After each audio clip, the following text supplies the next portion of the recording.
અને વોરો બુલેટિનની શરૂઆત કરીએ મહત્વપૂર્ણ સમાચારથી બુલેટિનની શરૂઆત કરીએ પુષ્પા 2 છેલ્લા એક અઠવાડિયાથી આ પિક્ચરની અત્યારે એટલી બધી સમાચારો અત્યારે આવી રહ્યા છે કારણ કે રેકોર્ડ તોડી નાખ્યો છે કરોડો રૂપિયા કમાઈ ચૂકી છે આ ફિલ્મ અને હજી પણ વધુને વધુ કરોડો રૂપિયા કમાઈ પણ રહી છે પરંતુ વધુ એક મુદ્દે આ ફિલ્મ અને આ ફિલ્મના જે એક્ટર છે તે ચર્ચામાં છે અને એક મુદ્દો છે તેમની ધરપકડ થઈ ગઈ છે 14 દિવસના જ્યુડિશિયલ કસ્ટડીમાં તેમને મોકલી દેવામાં આવ્યા છે અને કારણ હતું એક થિયેટરની અંદર કહ્યા વગર તેઓ જતા રહ્યા અને તેના કારણે મોટી સંખ્યામાં ભીડ એકત્ર થઈ ગઈ અને આ ભાગદોડમાં એક મહિલાનું મોત થઈ ગયું જ્યારે જે મહિલાનો જે પુત્ર હતો તે સારવાર હેઠળ હજુ પણ છે અને આ જ મામલામાં 14 દિવસની ન્યાયિક કસ્ટડીમાં જ્યુડિશિયલ કસ્ટડીમાં તેમને મોકલી દેવામાં આવ્યા છે આ સમગ્ર મામલે વધુ માહિતી મેળવીએ અજય યાદવ પાસેથી અજય।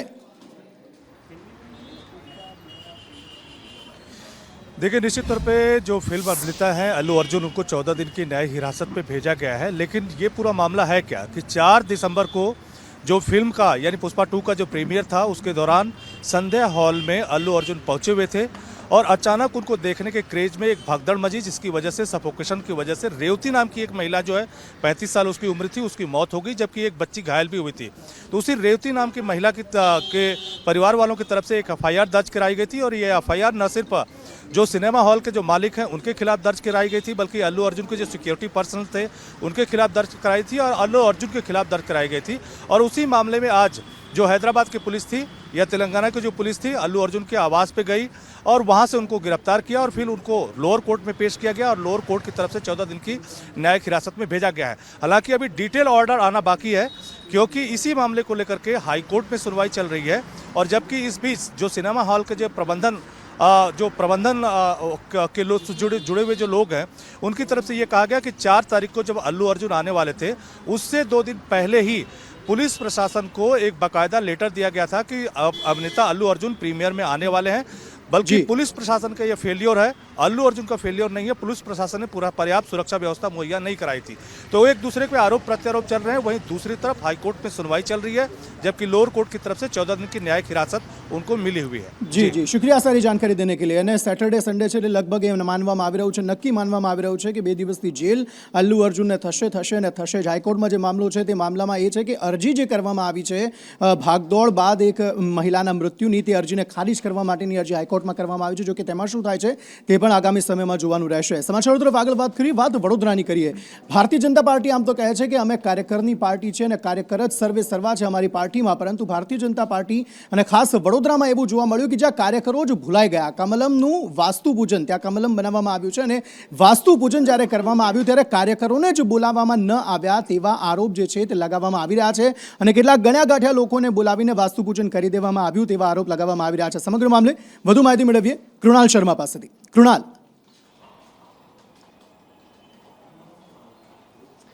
અંકિત જે રીતે લગભગ 2 વર્ષ થવા આવ્યા છે વડોદરાના કારેલીબાગ વિસ્તારમાં વડોદરા કમલમનું અહીંયા કાર્યાલય બની રહ્યું છે તેનું બાંધકામ હજુ પણ અધૂરું છે ચોથો માળ હજુ તો બની રહ્યો છે જેમાં આજરોજ વાસ્તુ પૂજન રાખવામાં આવ્યું હતું। વડોદરા ભાજપના પ્રમુખ ડોક્ટર વિજય શાહ મહામંત્રી સત્યેન કુલાબકર રાકેશ સેવક સહિતના લોકો પોતાના પત્ની સાથે વાસ્તુ પૂજનમાં બેઠા હતા।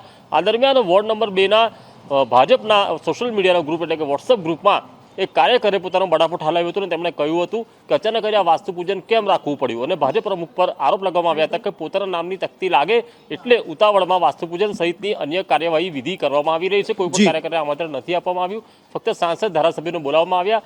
શું આ કોર્પોરેટ કંપની છે કે પછી પાર્ટી છે આ પ્રકારના આરોપ લગાવતા હાલ માહોલ ગરમાયો છે।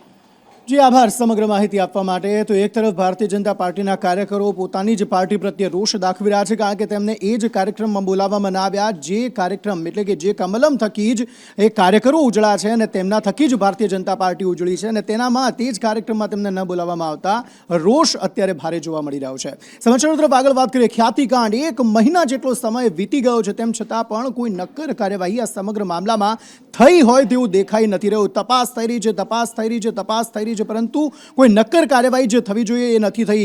2 વ્યક્તિઓના મોત થયા ત્યારબાદથી આખો મામલો જે તે સામે આવ્યો ને જેમાં 149 જેટલા જે કેમ્પ છે તે અલગ અલગ રાજ્યોમાં અલગ અલગ જગ્યાએ કરવામાં આવ્યા હતા અને ત્યારબાદ આ સમગ્ર મામલે હવે અત્યારે શું વધુ વિગતો પ્રાપ્ત થઈ રહી છે અત્યારે શું વધુ અપડેટ પ્રાપ્ત થઈ રહ્યા છે પોલીસ તપાસ કયા પ્રકારે કરવામાં આવી રહી છે જિગ્નેશ પટેલ પાસેથી આ અંગે વધુ વિગતો મેળવીએ। જિગ્નેશ।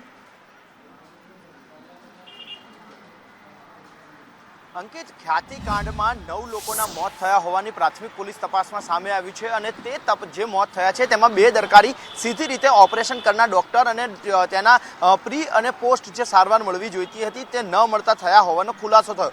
પરંતુ હવે કે આખો જે મામલો છે તે આરોગ્ય વિભાગની તપાસ ઉપર અટક્યો છે. આરોગ્ય વિભાગ આખું જે છે તે શંકાના દાયરામાં અત્યારે આવી રહ્યું છે, કારણ કે 1 મહિના કરતાં વધુ સમય વીતવા છતાં હજી સુધી જે મૃતકો છે તેમના પોસ્ટમોર્ટમ રિપોર્ટ સામે નથી આવ્યા. તપાસ માટે જે એસઆઈટી રચવામાં આવી તે એસઆઈટી કોઈ પણ પ્રકારે કાર્યવાહી ન કરતી હોવાનું સામે આવી રહ્યું છે. બીજી તરફ જે ખ્યાતિકાંડમાં જે તપાસના નામે માત્ર જે કહી શકાય કે કાર્તિક પટેલને બચાવવા માટે અથવા તો કાર્તિક પટેલ જલ્દી હાજર ન થાય અથવા તો તેની ધરપકડ ન થાય તે માટે લાંબો સમય વેડફતા હોવાના આરોપ લાગી રહ્યા છે. અત્યાર સુધીમાં જે 3500થી વધુ ઓપરેશન 2022 બાદ આ હોસ્પિટલે કર્યા હતા, એટલે કે 2 વર્ષમાં જે ઓપરેશન થયા છે તે તમામ ઓપરેશનની પીએમજેવાય યોજનામાં ઇમરજન્સીમાં મંજૂરી લેવામાં આવતી હતી અને આ ઇમરજન્સી એપ્રુવલ લેવા માટે તેમાં બોગસ રિપોર્ટ પણ સબમિટ કરવામાં આવતા હોવાનું સામે આવ્યું છે. પરંતુ જ્યારે આ ઓપરેશન થતા હતા ત્યારબાદ શા માટે તપાસ નથી થઈ તે મોટો પ્રશ્ન છે. બીજી તરફ જે તપાસ થવી જોઈતી હતી તપાસ કમિટી દ્વારા, એટલે કે ખોટા ઓપરેશન થયા ત્યારબાદ હોસ્પિટલના નામે અરજીઓ મળતી હતી, પરંતુ તે તપાસ ન થતા આરોગ્ય વિભાગ હવે શંકાના દાયરામાં હોય તેવું લાગી રહ્યું છે. જી જિગ્નેશ, આભાર સમગ્ર માહિતી આપવા માટે. અને આ ઉપરાંત પણ એ મામલો પણ છે કે ક્લિનિકલ એસ્ટાબ્લિશમેન્ટ એક્ટ હેઠળ રજીસ્ટ્રેશન નહોતું થયું તેમ છતાં પણ પીએમજેના જે એકાઉન્ટ હતા તે સેટલ કરવામાં આવતા હતા. એ કર્મચારીઓની પણ સંડોવણી આમાં છે, તેના અંગે પણ તપાસ થવી જોઈએ. આ ઉપરાંત પણ અનેક મામલે જે છે તે તપાસ આ સમગ્ર મામલામાં થવી જોઈએ તેવું લોકોનું કહેવું છે, કારણ કે આ ખ્યાતિકાંડ આટલું મોટું કાંડ જેમાં અનેક લોકોએ પોતાનો જીવ ગુમાવ્યો છે અને હજુ પણ જો વધુ પૂછપરછ થાય તો તેમાં વધુને વધુ ખુલાસાઓ જે છે તે થઈ શકે છે. બીજી તરફ રાજ્યમાં બીઝેડ કૌભાંડ 6000 કરોડથી પણ વધુનું કૌભાંડ અને તેનો જે મુખ્ય આરોપી છે ભૂપેન્દ્રસિંહ ઝાલા તે હજુ પણ પોલીસ પકડથી દૂર છે, પરંતુ ગમે તે સમયે તેની ધરપકડ થઈ શકે છે, કારણ કે જે આગોતરા જામીન તેને કરવામાં આવ્યા હતા તેના દ્વારા તે ફગાવી દેવામાં આવ્યા છે. તપાસ ખૂબ જ અત્યારે યોગ્ય રીતે થઈ રહી છે, પરંતુ એ ક્યારે પકડાશે તેનો એક સવાલ છે. બીઝેડ ગ્રુપે 23 જેટલા અલગ અલગ બેંક ખાતા ખોલાવ્યા હતા, જેમાં 7 એકાઉન્ટ તો ભૂપેન્દ્રસિંહ ઝાલાના નામે જ ખુલેલા હોવાની માહિતી પ્રાપ્ત થઈ રહી છે. પ્રતિક જાદવ પાસેથી આ અંગે વધુ વિગતો મેળવીએ. જી પ્રતિક. અંકિત, બીજેડ ગ્રુપનો મુખ્ય આરોપી ભૂપેન્દ્રસિંહ ઝાલા ફરાર છે. આજે કૌભાંડ સામે આવ્યું ત્યારબાદ તે ભૂગર્ભમાં ઉતરી ગયો હતો અને ત્યારબાદ તેણે અમદાવાદની ગ્રામ્ય કોર્ટમાં આગોતરા જામીન અરજી કરી હતી, એવી આશા સાથે કે કોર્ટ તેને છુટકારો આપશે, પરંતુ કોર્ટે તેની જામીન અરજી છે તે ફગાવી દીધી છે અને આ જ ક્રમથી ગમે ત્યારે ભૂપેન્દ્રસિંહ ઝાલાની ધરપકડ થઈ શકે છે, કારણ કે એવું માનવામાં આવી રહ્યું છે ભૂપેન્દ્રસિંહ ઝાલા ગુજરાતની અંદર જ છે અને આ જ કારણથી હવે ગમે ત્યારે તેનો ધરપકડ થઈ શકે છે, કારણ કે કોર્ટે તેને જામીન નથી આપ્યા, આગોતરા જામીન નથી આપ્યા અને આ જ કારણથી હવે ખૂબ જ ટૂંકા સમયમાં તેની ધરપકડ થઈ શકે છે.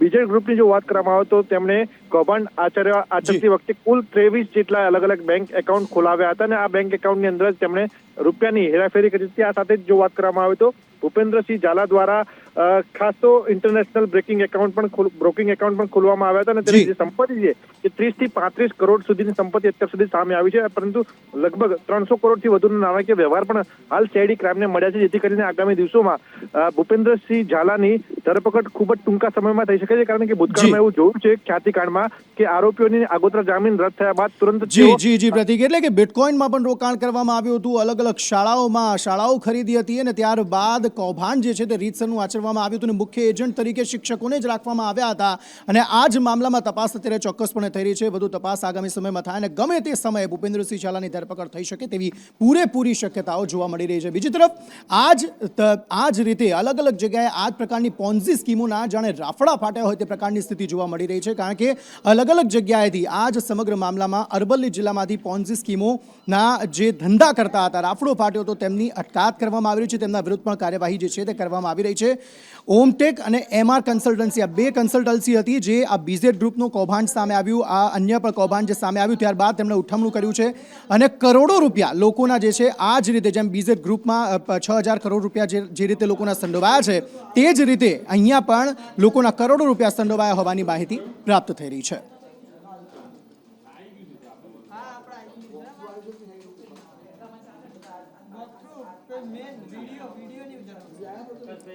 સમાચારો તરફ આગળ વાત કરીએ, વાત પાટણની કરીએ તો પુષ્પા 2માં જેમ ચંદનના લાકડાની ચોરી કરતો હતો અલ્લુ અર્જુન જે અત્યારે જેલમાં છે, એ જ રીતે પાટણમાં પણ ચંદન ચોરીનો મામલો જે છે, ચંદનના લાકડાની ચોરીનો મામલો જે છે તે સામે આવ્યો છે. લાલ ચંદનની તસ્કરી અહીંયાથી ઝડપાઈ આવી છે. ભરત પ્રજાપતિ આ અંગે વધુ માહિતી આપી રહ્યા છે. જી ભરત. ચોક્કસ અંકિત, આંધ્રપ્રદેશમાંથી ટૂંક સમય પહેલા જે રીતે ચંદનની તસ્કરી કરવામાં આવી હતી ને તે ચંદન ગુજરાતના કોઈ ખૂણાની અંદર છુપાવ્યો હોય તેવી બાતમી આંધ્રપ્રદેશ પોલીસને થતા અત્યારે આંધ્રપ્રદેશની પોલીસ છે તે પાટણની અંદર ધામા નાખ્યા હતા અને પાટણના હાજીપુર ખાતેના આવેલા 70 નંબરના ગોડાઉનમાંથી ચંદનના જે લાલ ચંદન છે, લાલ ચંદનની જે તસ્કરી કરેલા લાકડા અહીંયા છુપાડવામાં આવેલા લગભગ 150 જેટલા નંગ પાટણમાંથી ઝડપાયા છે અને 3 જેટલા ઈસમોને આંધ્રપ્રદેશની પોલીસ દ્વારા અટકાયત કરવામાં આવી છે. પરંતુ સૌથી મહત્વની બાબત છે કે જે રીતે ચંદનની તસ્કરી કરવામાં આવી છે 4 કરોડથી વધુનો મુદ્દામાલ પોલીસે જપ્ત કરીને વધુ તપાસ હાથ ધરી છે. જી આભાર સમગ્ર માહિતી આપવા માટે. આ તરફ સુરતમાં વધુ 2 ગુલ્લીબાજ શિક્ષકોનો મામલો સામે આવ્યો છે જેમને ઘણા સમયથી તેઓ હાજર નથી, તેમ છતાં પણ તેમને પગાર ચૂકવાઈ રહ્યો છે. એક શિક્ષક જે દિવાળી બાદથી હાજર નથી ને એક શિક્ષક તો ઇન્ડિયા છોડી ચૂક્યો છે, તેમ છતાં પણ તેને પગાર ચૂકવાઈ રહ્યો છે. નગર પ્રાથમિક શિક્ષણ સમિતિએ બંનેને આ સમગ્ર મામલામાં હવે નોટિસ ફટકારી છે. ગુલ્લીબાજ સીમા રાઠોડ શાળા નંબર 101ની શિક્ષિકા છે અને તેમને પણ નોટિસ ફટકારવામાં આવી છે. વારંવાર જાણ કરવા છતાં શિક્ષિકા હાજર નથી થયા. 29 તારીખે ટ્રિબ્યુનલમાં એક કેસ હતો. એ શિક્ષિકા બેન અગાઉ 13 અને 17માં વિદેશમાં હોવાથી એમને સમિતિએ કોઈ પણ નોટિસ આપ્યા વગર બરતરફ કર્યા હતા અને એઓ અપીલમાં ગયા હતા. એની સુનાવણી ચાલુ છે. એમાં પણ અમે પુરાવા માંગ્યા છે અને પુરાવામાં એ સાચા સાબિત થશે કે ખોટા સાબિત થશે તો એના પર કાર્યવાહી કરવામાં આવશે. શિક્ષિકા બેન જે છે મારી શાળાના ઉપશિક્ષક છે પૂજાબેન કામલિયા. તેઓ 21/3 થી 5/9 સુધી અમને કપાત પગારી રજા મંજૂર કરાવી હતી, પરંતુ 6/9ના રોજ તેઓ હાજર નહોતા થયા અને તેમણે સ્વૈચ્છિક રાજીનામું લેખિતમાં કુરિયર મારફત મને મોકલેલું હતું અને એ કુરિયર જે રાજીનામું મળેલું તે મેં સમિતિને ફોરવર્ડ કરેલું હતું. ત્યારબાદ સમિતિ તરફથી નોટિસ પણ આવેલી હતી કે આ કુરિયર મારફત મોકલેલું આ રાજીનામું મંજૂર થયું નથી. એ મેં પૂજાબેન કામલિયાને મેલ દ્વારા ફોરવર્ડ પણ કરેલું છે, પણ તેઓ હજુ સુધી હાજર થયા નથી. રાજીનામું મંજૂર નથી થયું તેમ છતાં પણ તેઓ હાજર નથી થયા, પરંતુ તેમને એવું છે કે મારે શું, મેં તો પોસ્ટ કરી દીધું રાજીનામું એટલે મારું કામ પતી ગયું. આ સમગ્ર મામલે વધુ માહિતી મેળવીએ સંવાદદાતા આઝમ સાલે પાસેથી. આઝમ,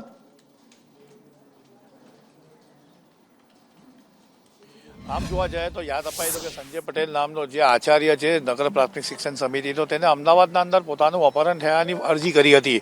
ત્યારબાદ ઉલટ તપાસ શરૂ થઈ હતી અને નગર પ્રાથમિક શિક્ષણ સમિતિ ચોંકી ગઈ હતી કે આ આચાર્ય સરકારનો પગાર તો લઈ રહ્યો છે પરંતુ સાથે દુબઈમાં બિઝનેસમેન તરીકે છે. ત્યારબાદ ઊંડાણ પર તપાસ શરૂ થઈ હતી ત્યારે વધુ 2 ગુલ્લીબાજ શિક્ષકોનો મામલો સામે આવ્યો છે, જેમાં સીમાબેન રાઠોડ જે છે તે દિવાળીની રજા પર ઉતરી ગયા છે. ત્યારથી હજુ સુધી એ નોકરી પર પરત ફર્યા નથી. બીજી તરફ જે કામલિયા જે શિક્ષિકા છે તે તો વિદેશ પ્રવાસે છે અને અમેરિકા પહોંચી ગયા છે. એમને કોરિયર મારફતે નગર પ્રાથમિક શિક્ષણ સમિતિમાં પોતાનું રાજીનામું મોકલી આપ્યું છે, પરંતુ નિયમ અનુસાર જોવા જાય તો નગર પ્રાથમિક શિક્ષણ સમિતિ જે સિસ્ટમ છે તેના અંદર તમારે રૂબરૂ આવીને આપવાનું હોય છે, જેના કારણે એ રાજીનામું નામંજૂર કરવામાં આવ્યું છે, જેના કારણે આ બીજો વિવાદ ઊભો થયો છે. જી આઝમ, આભાર સમગ્ર માહિતી આપવા માટે. તો જૂનાગઢમાં એક તરફ અંબાજી મંદિરનો વિવાદ યથાવત છે, બીજી તરફ સત્તાધારના મહંત જે છે તેમનો તે ગાદીનો પણ વિવાદ હવે સામે આવ્યો છે, જેમાં એ મહંત છે તેમના મોટા ભાઈ દ્વારા આક્ષેપ કરવામાં આવ્યા છે કે મંદિરમાં કરોડો રૂપિયાનો વહીવટ ચાલે છે અને આ જ મામલામાં હવે ગુરુભાઈ જે છે તે મંદિરના જે મહંત છે, સત્તાધારના મહંત છે, તેમની બહારે આવ્યા છે. તેમણે કહ્યું છે કે હું વિજય બાપુની સાથે છું. આ ઉપરાંત નીતિનભાઈ ચાવડા જે તેમના મોટા ભાઈ છે તેમણે પણ સંગીન આરોપ લગાવ્યા છે કે કરોડોનો વહીવટ થાય છે અને કરોડોનો વહીવટ જે બારોબાર જે છે તે લઈ લે છે પૈસા અને આ જ મામલામાં પોલીસ કાર્યવાહી થવી જોઈએ, સખત કાર્યવાહી થવી જોઈએ અને સંતોને પણ ભેગા થવા માટે આહવાન જે છે તે નીતિન ચાવડા દ્વારા કરવામાં આવ્યું છે. મેં બાપુને ઠેકીને કીધું કે આખો સૌરાષ્ટ્ર ને આખો ગુજરાતને બધા મીડિયાને ભેગા કરો અને જે પ્રમાણ જોઈએ. સાધુ સંતો પાસે એવું નથી કે બધા હોઈ ગયા છે, અહીંયા જાગતા પીર બધા બેઠા છે અને જે પ્રમાણ જોઈએ અમે સમાજને આપી દઈએ અને જે કાદા કીચડ ઉડ્યા છે બધા ધોઈને સાફ કરી દઈએ. બાપુ કહે આની જરૂરત નથી, જ્યારે જરૂરત પડે ત્યારે યાદ કરજો, અમે હાજર જ છીએ. એ વાત કહી દઉં, ગઈકાલે સત્તાધારના કોઈ પ્રતિનિધિ રૂપે મારી સામે આક્ષેપ છે કે નીતિનભાઈ પૈસા માગે છે, એ લોકોને સ્પષ્ટ કહી દઉં કે તમે 25 વર્ષ પહેલાં બધા ક્યાં હતા? મેં એને ભણાવેલું છે, ભણતરના ખર્ચ પેટે મેં પૈસા માગ્યા, નહીં કે એને બ્લેકમેલ કરવા માટે. અને વિજય ભગત જો સાધુ થઈ ગયો તો પણ એણે અમારી જમીનમાં ભાગ માગ્યો છે. એના ભાગમાં 5-7 વીઘા જમીન આવી છે. એટલે કોઈ એમ કહેતા હોય કે નીતિનભાઈ પૈસા માગ્યા છે કે ખંડણી કરી છે, તો એ વાત ખોટી છે. અને કોઈ માણસ ખંડણી માગે એ કાંઈ બેંકનો એકાઉન્ટ નંબર ન લખે. એ સત્તાધારના કોઈ પ્રતિનિધિ હતો, કોઈ વ્યક્તિ, આપણે એને ઓળખતા નથી, નામે નહીં ખબર નથી. તો એ માટે આજે મીડિયા મારફત હું સ્પષ્ટતા કરું છું. મારા લેણા પૈસા માગું છું અને એ એમ કે મારી પાસે ખંડણી માગે. ખંડણી માગનારો માણસ મૂર્ખ કોઈ દી બેંકનો એકાઉન્ટ નંબર લખીને આપે નહીં. સમગ્ર મામલે વધુ માહિતી સાથે મયુર જોડાઈ ગયા છે. મયુર, વધુ એક મંદિર અને તેના ગાદીનો વિવાદ સામે આવ્યો છે, જેમાં કેન્દ્ર સ્થાને માત્ર ને માત્ર રૂપિયા અને રૂપિયા જ છે.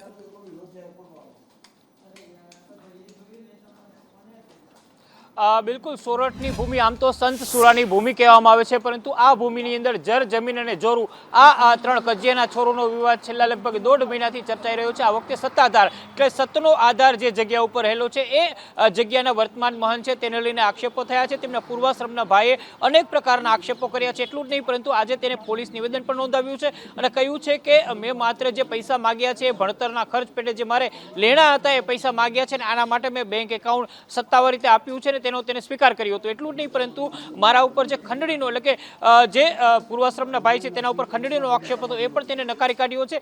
સાથે જ એક મહિલાનું નામ લઈને કહ્યું છે કે સાધુને, સંતને, મહંતને ના શોભે એ રીતે મહિલાને પૈસા આપવામાં આવી રહ્યા છે. આ ઉપરાંત બોરડી ગામની જમીનની અંદર એક ભાગ છે એ પણ આપવામાં આવ્યો છે. એટલે તમામ મામલે કહી શકાય કે જ્યાં જ્યાં પણ સત્તા છે, જ્યાં જ્યાં પણ પૈસા છે, જ્યાં જ્યાં પણ સંપત્તિ છે, ત્યાં ત્યાં વિવાદો સામે આવી રહ્યા છે. અને આ વિવાદો કોઈ બીજા નહીં પરંતુ જે મહંત બનેલા હોય છે તેમની જ નજીકના લોકો છે આક્ષેપ કરીને કરી રહ્યા છે.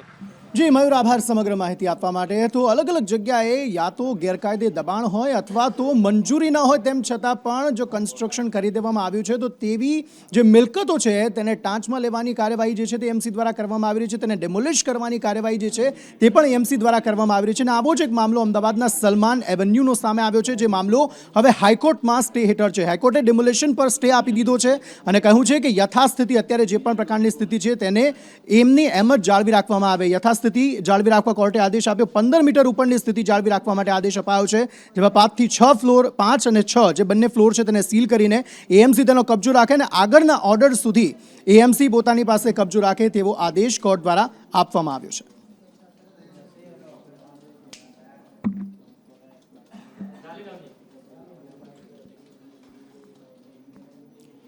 રાજ્યમાં નકલી અને ભેળસેળિયાઓની જાણે રાફડો ફાટ્યો છે તે પ્રકારની સ્થિતિ જોવા મળી રહી છે. અને વધુ કેટલાક મામલા આ પ્રકારના રાજ્યોમાંથી સામે આવી ગયા છે કે જ્યાં લોકોના સ્વાસ્થ્ય સાથે રીતસરના ચેડા કરવામાં આવી રહ્યા છે. એક તરફ ઘીના નમૂના જે લેવામાં આવ્યા હતા પાટણથી, તે ઘીના નમૂના ફેલ થયા છે અને મોટી સંખ્યામાં એ જથ્થો જે છે તે જપ્ત કરાયો છે. તો બીજી તરફ નકલી વરિયાળી મળી આવી છે, જેમાં પાવડર મિક્સ કરીને તેમાં કલર કરવામાં આવતો હતો. ઊંઝાથી આ નકલી વરિયાળીનો જથ્થો જે છે તે મળી આવ્યો છે. બીજી તરફ નકલી તેલનું કારખાનું દાહોદ ઝડપાયું છે અને ત્યાં પણ કાર્યવાહી જે છે તે પોલીસ દ્વારા કરવામાં આવી છે, આરોગ્ય વિભાગ દ્વારા કરવામાં આવી છે. અને લોકોએ હવે ચેતી જવાની ચોક્કસપણે જરૂર છે. કોઈ પણ વસ્તુઓ જ્યારે પણ તમે જ્યાંથી લો છો ત્યાં યોગ્ય રીતે તમારા સ્વાસ્થ્યને સારી હોય તે જ પ્રકારની વસ્તુઓ લેવાની વિનંતી કરવામાં આવી રહી છે તંત્ર દ્વારા.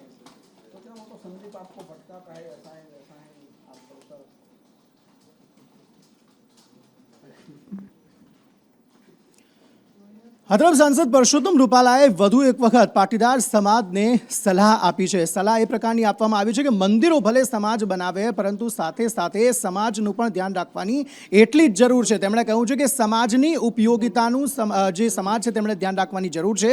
જે રીતે માતાજીના ભવ્ય મંદિર બનાવી રહ્યા છો તે જ રીતે લોકોનું પણ ધ્યાન રાખવામાં આવે, સમાજ અને ઉદ્યોગની જરૂરને ધ્યાન રાખવામાં આવે તેવી વાત તેમણે કરી છે. વડીલોને, માતાઓને, બહેનોને, ભાઈઓને, યુવાનોને મારી 2 હાથ જોડીને નમ્ર વિનંતી છે. વર્તમાન સમયની અંદર પરિવારનું ધ્યાન રાખો, યુવા પેઢીના ઘડવામાં થોડોક સમય આપો, બાળકોની અંદર સંસ્કારને ઉતારવા માટેના પ્રયાસો કરો, કુટુંબ ભાવનાની જાળવણી માટેની ચિંતા કરો અને બજારમાં અને વાયુમંડળની અંદર જે સોશિયલ મીડિયાના આક્રમણને કારણે યુવા પેઢી ગુમરાહ થતી હોય એ પ્રકારના જનજીવન વચ્ચેથી આપણે પસાર થઈ રહ્યા છીએ અને આ બધી આંધીઓ વિશ્વભરમાં ચાલે છે. એનાથી આપણે અછૂતા રહી શકવાના નથી. ત્યારે એનો એકમાત્ર ઈલાજ છે કે આપણે આપણા દીવાને બે હાથની આડશ આપી અને એને કોઈની જાળ ન લાગે, એને પવનનો ઝપાટો ન લાગે એવી કાળજી બધા પરિવારજનોએ સમાજમાં રાખવાની આવશ્યકતા છે. આ તરફ સુરતમાં છેલ્લા કેટલાક સમયથી કાયદો વ્યવસ્થાની સ્થિતિ કથળી હતી. તેવામાં ગૃહ રાજ્યમંત્રીએ કહી દીધું કે જે અસામાજિક તત્વો હશે તેમનો વરઘોડો કાઢો, છૂટો હાથ આપી દેવામાં આવ્યો પોલીસ વિભાગને. હવે એ જ તર્જ પર પોલીસ પણ જે છે તે લોકોને સાવચેત કરી રહી છે, લોકોને અપીલ કરી રહી છે કે અસામાજિક તત્વોથી ડરવાની જરૂર નથી. ચોક બજારમાં પીઆઈ દ્વારા માઇકમાં જ આ પ્રકારનું એનાઉન્સમેન્ટ કરવામાં આવ્યું કે અસામાજિક તત્વોને તેમની જ ભાષામાં સમજાવવામાં આવશે. કોઈ લુખાઓથી ડરવાની જરૂર નથી, બરાબર. ગમે ત્યારે 100 નંબર અથવા તો ઇમિડિયેટલી પોલીસનો કોન્ટેક્ટ કરી શકો છો અને સંપર્ક કરી શકો છો. આવા બે કોડીના લુખાવાટોથી કોઈ ડરવાની જરૂર નથી, અમે તમારી સાથે જ છીએ. આવા કોઈ લુખાઓથી ડરવાની જરૂર નથી, બરાબર. ગમે ત્યારે 100 નંબર અથવા તો ઇમિડિયેટલી પોલીસનો કોન્ટેક્ટ કરી શકો છો અને સંપર્ક કરી શકો છો. આવા બે કોડીના લુખાવાટોથી કોઈ ડરવાની જરૂર નથી, અમે તમારી સાથે જ છીએ. આ તરફ શિક્ષણ જગતમાં લાંછન લાગતું વધુ એક મામલો સામે આવ્યો કે જ્યાં એક શિક્ષકે વિદ્યાર્થીનીને ઢોર માર માર્યો. 10 વર્ષની વિદ્યાર્થીની કે જેને ઢોર માર મારવામાં આવ્યો અને માતા પિતાએ આ મામલે પોતાનો રોષ પ્રકટ કર્યો છે કે મારી વિદ્યાર્થી એટલે કે મારી બાળકીને આટલો માર શા માટે મારવામાં આવ્યો. નજીવી બાબત હતી જેમાં રીતસરનો ઢોર માર આ વિદ્યાર્થીનીને મારવામાં આવ્યો છે, જે બાદ વાલીઓમાં ભારે રોષ જોવા મળી રહ્યો છે. વિદ્યાર્થીનીઓ વચ્ચેની લડાઈમાં શિક્ષકે કેટલાક આક્ષેપ પણ કર્યા હતા. तो हम लोग बच्चे में झगड़े किए थे. झगड़े होने का बाद तो उन्होंने अनिल सर के पास भेजा, बोले अभी तेरे को और मार खिलाता हूँ, बोले लब का चक्कर तेरे साथ है, इसी हिसाब से तेरे को मार खिलाता हूँ. तो मेरे को भरत सर के पास लेके गए, वो मेरी बच्ची को लेके गए और भरत सर ने बहुत मारा. मेरी बच्ची ने ऐसा बताया. फिर मैं पुलिस स्टेशन गया था, फिर मैं अस्पताल गया था. अस्पताल जाने का बाद वहाँ पे इलाज कर रहे थे, जो भी है MSc कराया, सब कुछ भरत सर के नाम लिखाया मैंने. लिखा के बच्चे को एडमिट करा दिया. एडमिट हो गए, बोले डॉक्टर बोले एडमिट करना पड़ेगा. एडमिट करने का बाद सब हमारे पीछे हरिया साहब आए, ભરત સર આયે, સબ આયે મેરે પીછે પીછે. ચાલો તરફ આગળ વાત કરીએ તો ભાઈ ગુજરાતમાં હવે કડકડતી ઠંડીની શરૂઆત થઈ ચૂકી છે અને ઠંડી પણ એવી કે કાતિલ ઠંડી. હવે એવું લાગે કે સ્વેટર કે જેકેટ વગર બહાર નહીં નીકળી શકાય તે પ્રકારની ઠંડી પડી રહી છે અને હવામાન વિભાગે હવે આગાહી કરી દીધી છે કે 5 થી 6 દિવસ સુધી આ જ પ્રકારનું વાતાવરણ જે છે તે રાજ્યમાં જોવા મળશે. અમદાવાદમાં તાપમાનનો પારો જે છે તે 13 ડિગ્રી સુધી પહોંચી ગયો છે. આ ઉપરાંત નલિયા જે છે તેમાં સૌથી ઓછું તાપમાન 8 ડિગ્રી તાપમાન જોવા મળ્યું છે અને 5 દિવસ સુધી વાતાવરણમાં હવે કોઈ જ ફેરફાર નહીં થાય. આ જ પ્રકારનું વાતાવરણ રહેવાનું છે. જે કાતિલ ઠંડી છે તે અનુભવવા માટે તમારે રેડી રહેવું પડશે. आज का जो फोरकास्ट है, आने वाला अगले 7 दिन मौसम शुष्क रहेगा और जो पवन का दिशा है उत्तर पूर्व से पूर्व का दिशा में है और जो सबसे न्यूनतम तापमान जो लघुत्तम तापमान रिकॉर्ड हुआ है वो नलिया में है 8 डिग्री सेंटीग्रेड और जो तापमान का आज का जो लघुत्तम तापमान का जो पूर्वानुमान दिया गया है आने वाला अगले 5 दिन तक जो है नो लार्ज चेंज में जाएगा. और जो अहमदाबाद और आसपास जो एरिया है उसके लिए 13 डिग्री सेंटीग्रेड के आसपास के टेम्परेचर रहने का पूर्वानुमान दिया गया है. और जो मेनली जो स्काई है, जो आसमान है, वो मेनली क्लियर स्काई रहेगा.